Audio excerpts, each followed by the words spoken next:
They said I was too expensive, a burden not worth keeping, and with a single stroke of a pen, they ended the career I had built with sweat and sleepless nights. But what they didn't know was that in firing me, they lit a fuse they could never put out. I walked away carrying nothing but anger in my chest and a plan forming in the shadows of my mind. The boardroom where they laughed at my expense would one day fall silent, not from mercy, but from ruin. This isn't just a story of betrayal. It's the story of reckoning. I had always been the kind of employee who lived and breathed my work. Not because I had to, but because I wanted to. Over the years, I had built a reputation in my field, not just as someone who could get the job done, but as the person you called when the stakes were sky high and failure simply wasn't an option. I wasn't flashy or loud about it. I just knew how to connect with people, how to read a room, and how to turn opportunities into contracts worth millions. Clients trusted me, colleagues relied on me, and for a long time, I thought the company valued me as much as I valued it. I remember walking through those glass doors every morning with a sense of purpose, knowing my fingerprints were all over the biggest deals that kept the lights on. Executives often strutted around, bragging to investors about their visionary leadership. But deep down, everyone in the building knew whose relationships were actually holding the company together. The late nights spent drafting proposals, the endless flights across time zones, the careful dinners where I'd earn not just a client's business but their trust. Those were the unseen battles I fought daily. To outsiders, I was just another senior employee with a good salary and a corner office. But inside the industry, I was something else. I was the bridge between corporate promises and client confidence, the one who could walk into a boardroom and turn skepticism into signatures. I didn't say it out loud, but I knew my worth. And yet, there was always a small whisper in the back of my mind, a faint unease that one day the people at the top would forget just how much they owed me. The company wasn't always the Shark Tank it eventually became. When I first joined, it was a place buzzing with ambition, a fragile giant trying to hold its ground in a fiercely competitive industry. Profits were up and down, projects came and went, but there was always this thin line between survival and collapse. Everyone knew it. You could see it in the anxious smiles at quarterly meetings, in the way managers leaned a little too heavily on the few deals that actually went through. It wasn't glamorous, not by any stretch, but I believed in it. I believed that with enough grit, the place could turn into something stable, maybe even great. That belief wasn't just naive optimism. It was fueled by the countless nights I spent chasing leads, shaking hands, and building bridges that most of the executives were too short-sighted to even notice. I'd watch them pore over spreadsheets, panicking over red numbers, while I was out there planting seeds that could grow into multi-million-dollar contracts. They thought in terms of weeks, I thought in terms of years. And it was that difference in vision that kept the company afloat when it should have drowned. Still, the cracks were always visible. The office culture was shifting, turning colder with every financial scare. The whispers in the hallways grew sharper, talks of layoffs, whispers of cuts, and the ever-present fear that tomorrow might be the day your badge stopped working at the door. People started looking over their shoulders more than they looked at their work.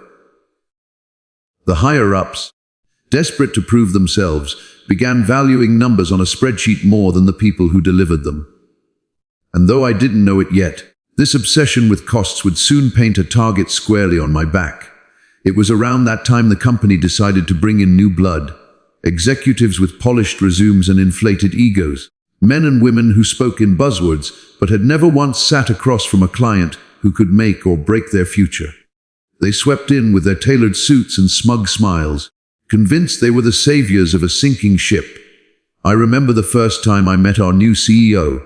He was the kind of man who shook your hand while already scanning the room for someone more important. His words dripped with false confidence as he promised innovation, efficiency, and lean operations.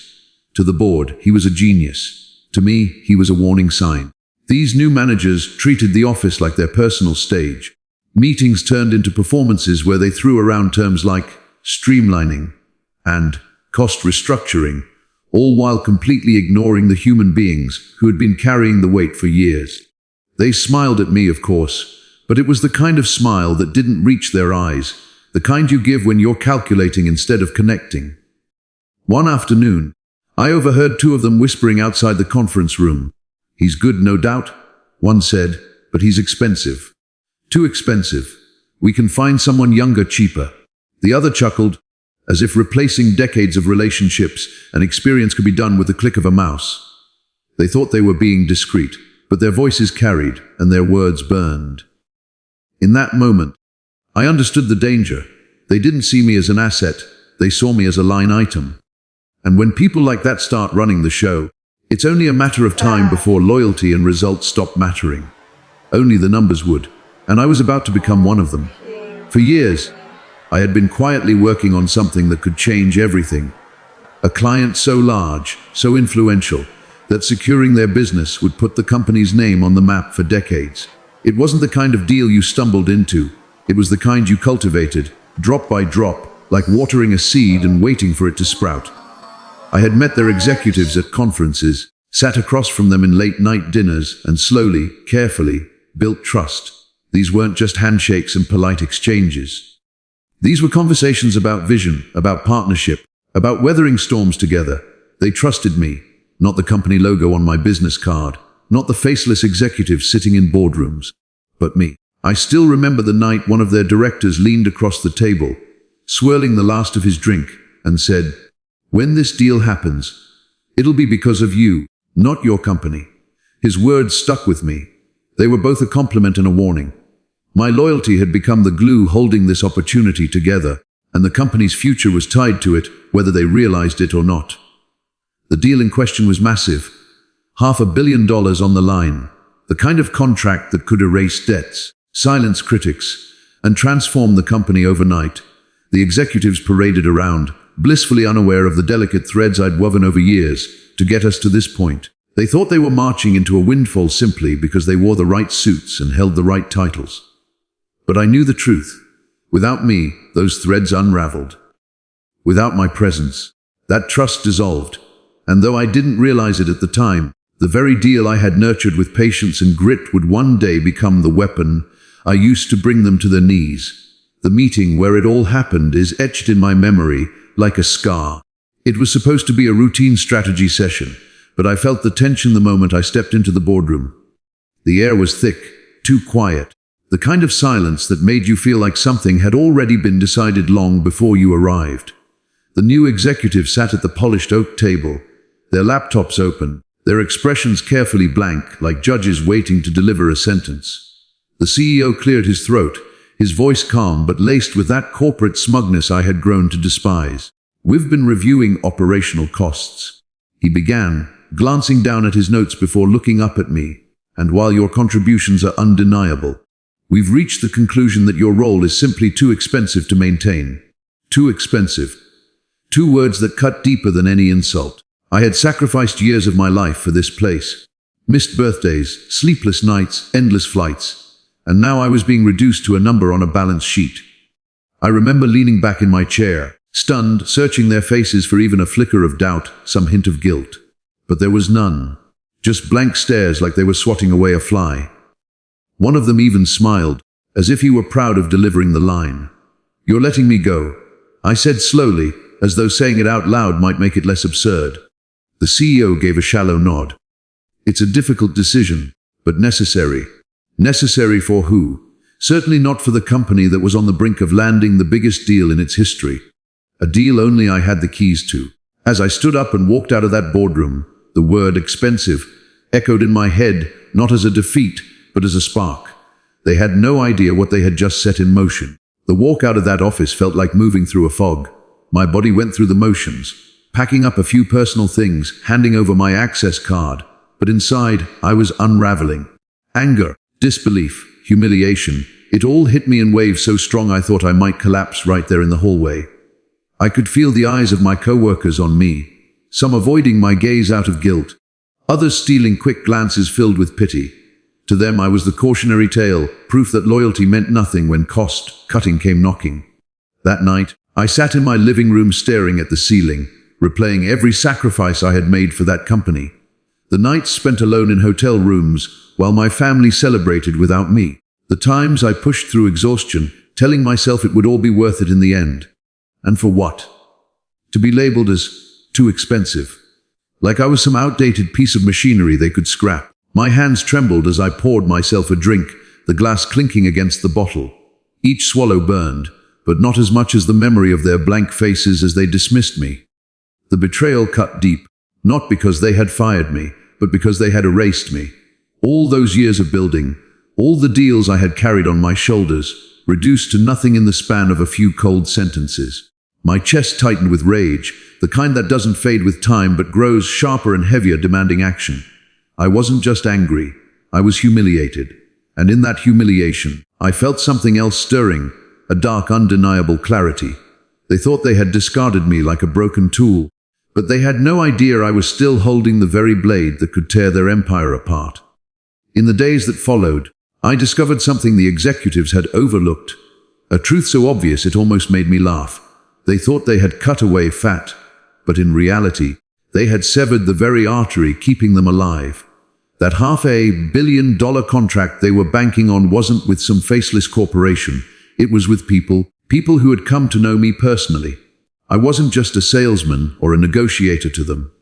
I was their confidant, the one who answered midnight calls, the one who knew their doubts, their fears, their ambitions. The relationship wasn't between company and client. It was between me and them. A week after my firing, I got a call from Daniel, the client's senior director. His tone was sharp, concerned. "What's this I hear about you leaving? Did you finally get tired of them?" he asked. For a moment I hesitated, weighing how much to reveal. "They let me go," I admitted, my voice calm though I could feel the anger simmering beneath it. Silence hung on the line, heavy and charged, before Daniel let out a low, disbelieving laugh. "You mean to tell me they cut you, the one person holding this deal together?" That was when it hit me. Management had no idea how deep my connection with the client ran. They saw me as a replaceable figure, but to Daniel and his team, I was the anchor. Without me, the trust unraveled. "If you're not in the picture," he said firmly, "this deal is in serious jeopardy. We don't do business with people we can't trust, and frankly, they haven't earned ours, you have." The realization washed over me slowly. My firing wasn't just an insult. It was the very weapon that could bring their empire crashing down. At first, I told myself to let it go. Walk away, start fresh, find a place where loyalty and hard work meant something. That's what any sensible person would have done. But every time I closed my eyes, I saw their smug faces, heard that word, expensive, echoing in my head. It wasn't just the firing, it was the arrogance, the certainty that I was disposable. And then there was Daniel's voice, sharp and unwavering, telling me the deal was only alive because of me. That truth gnawed at me like a secret too powerful to ignore. One evening, as I sat in the dim glow of my study, papers scattered across the desk, I felt the anger shift. It wasn't wild or chaotic anymore. It was cold, deliberate, a blade taking shape in the dark. I thought back to every boardroom I had walked into on their behalf, every contract I had salvaged from collapse, every late night flight I had endured so they could boast about numbers they didn't earn. And now, the greatest deal of all sat dangling in their grasp, so close they could taste it, yet so fragile that one tug could rip it away. I poured myself another drink and stared at the phone. My finger hovered over Daniel's number, the weight of the decision pressing down on me. If I made that call, there would be no turning back. It wouldn't just be revenge, it would be devastation. Their shiny new empire would collapse under the weight of their own arrogance, and I would be the invisible hand pulling the strings. The anger was gone now. In its place was clarity. They had cast me aside, but they had left me holding the one thing they couldn't buy back: trust.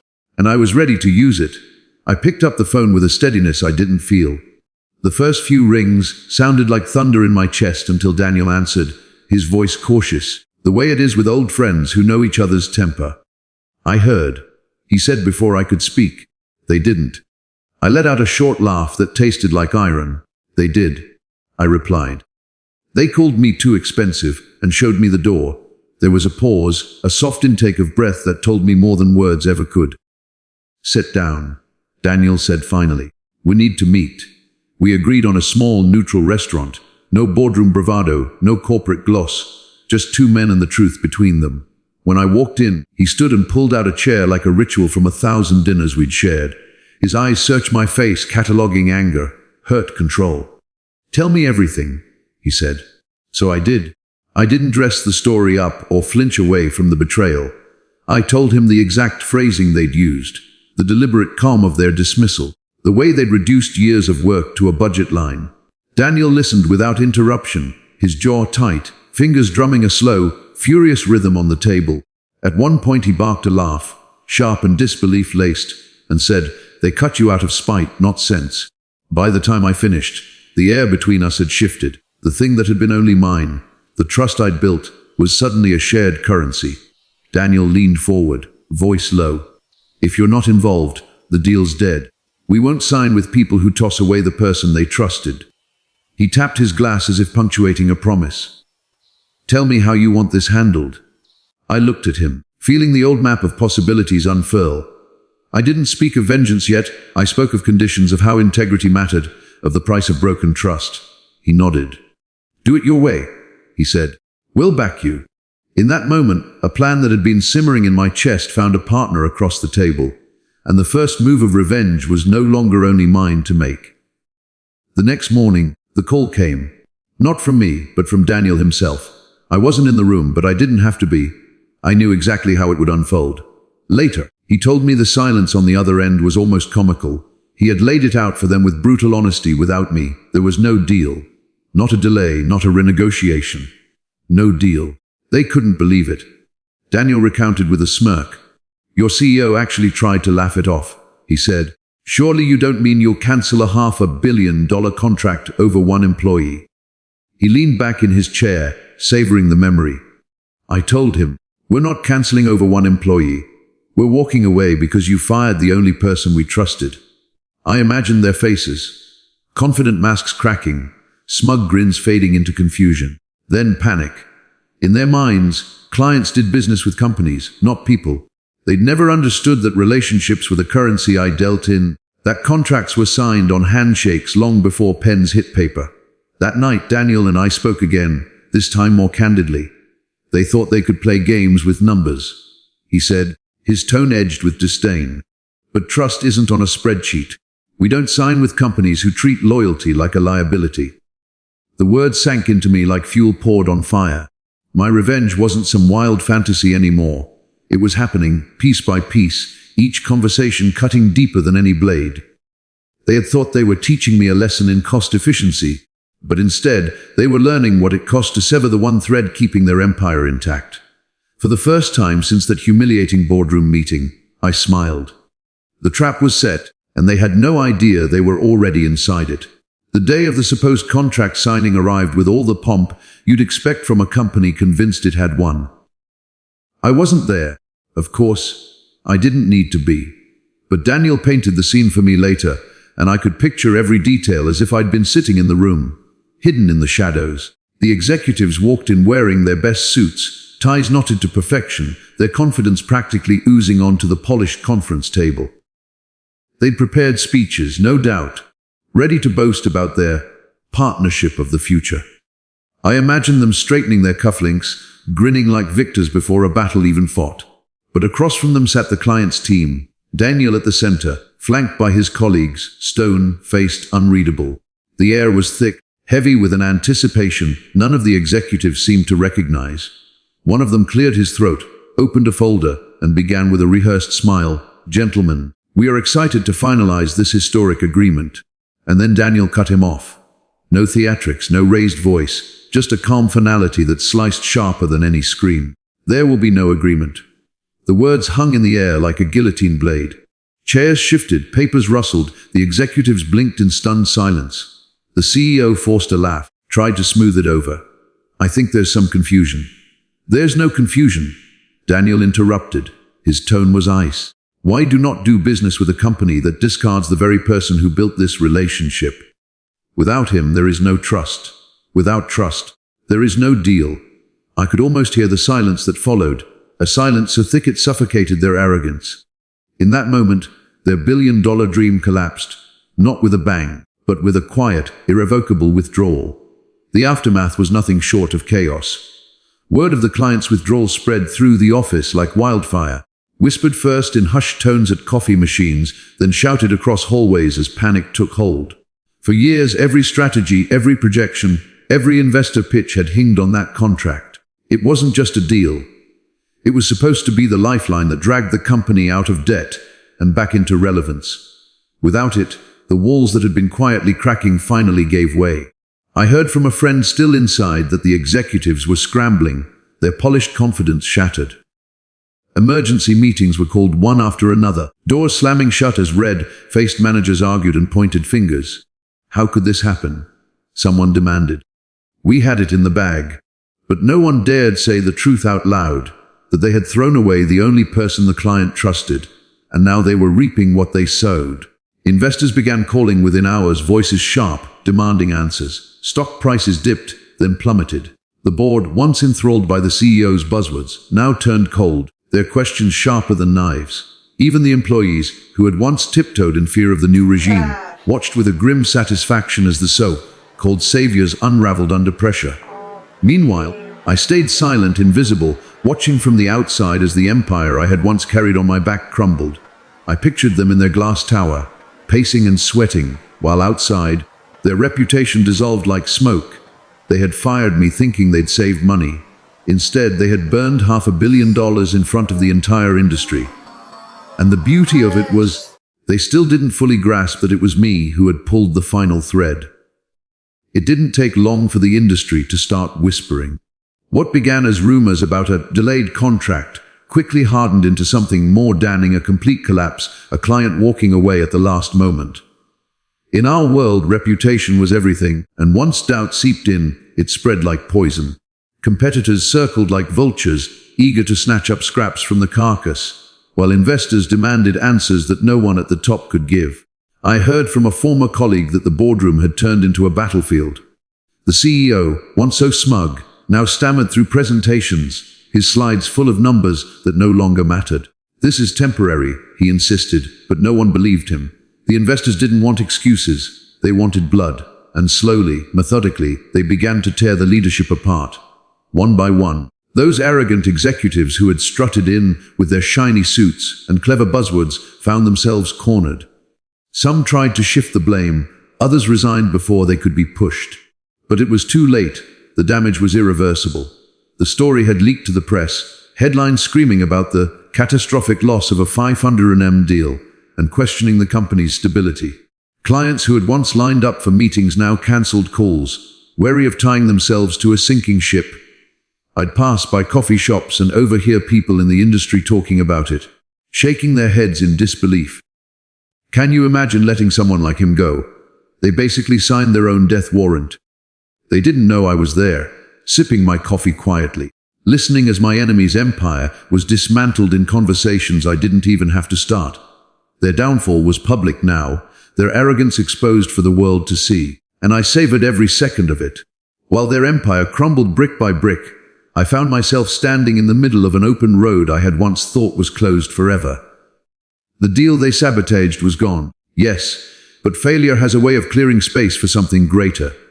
One evening, as the city lights flickered against glass towers, I sat across from a man who had been watching everything unfold from the sidelines.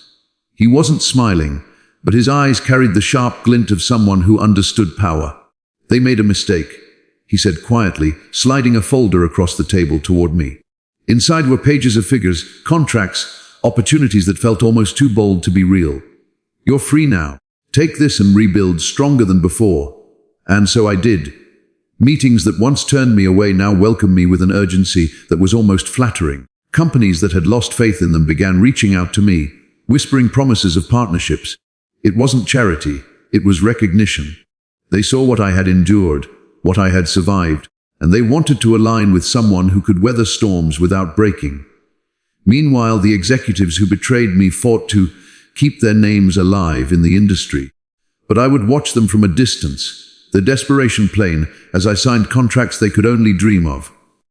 At one point, I even received an email from one of them, a pathetic plea cloaked in politeness, asking if we could perhaps collaborate again. I didn't reply. Some doors once closed should never be reopened. The sweetest part wasn't the success. It was the silence that followed, the shift in the air when everyone realized who had risen and who had fallen. I no longer needed to shout my triumph. The world spoke it for me. The final blow didn't come with fireworks or a loud announcement. It came quietly, like the last breath leaving a failing body. I was at a conference, standing on stage beneath a sea of lights, unveiling the project that had consumed every ounce of my energy since they cast me aside. The room was packed, investors scribbling notes, executives nodding along, cameras flashing as though they knew history was being written in that very moment. And then, as I stepped off stage, I saw them. My former bosses, the very men who had once labeled me too expensive, sitting stiff in the audience, their faces drained of color. They hadn't expected me here, hadn't expected me at all. For weeks they had been clinging to the remains of their reputation, but tonight, everyone saw where the future was headed, and it wasn't with them. Their company had already lost the contract, but this was the nail in the coffin, the industry's eyes shifting toward me, their former scapegoat, now standing as a symbol of resilience. Later that evening, while champagne glasses clinked and congratulations poured in, I caught sight of one of them lingering near the exit, staring at me as if trying to reconcile the man he once discarded with the man celebrated now. For a brief second, our eyes locked. No words were exchanged, but the silence was louder than anything either of us could have spoken. He looked smaller somehow, stripped of the arrogance that once defined him. As I turned away, laughter and warmth surrounding me, I realized revenge wasn't about destruction. It was about rising so high that those who tried to bury you couldn't even reach your shadow. And in that moment, I knew I hadn't just won. I had ended them. In the end, what they thought would be my downfall became the foundation of my greatest rise. They stripped me of my title, my stability, my pride. But in doing so, they gave me a fire that could not be contained. Their empire lies in ruins, their names whispered only in cautionary tales, while mine echoes in halls they once claimed as their own. I did not just reclaim what was stolen. I built something untouchable from its ashes. And as their shadows fade into silence, I walk forward not as a victim, but as the storm that ended them.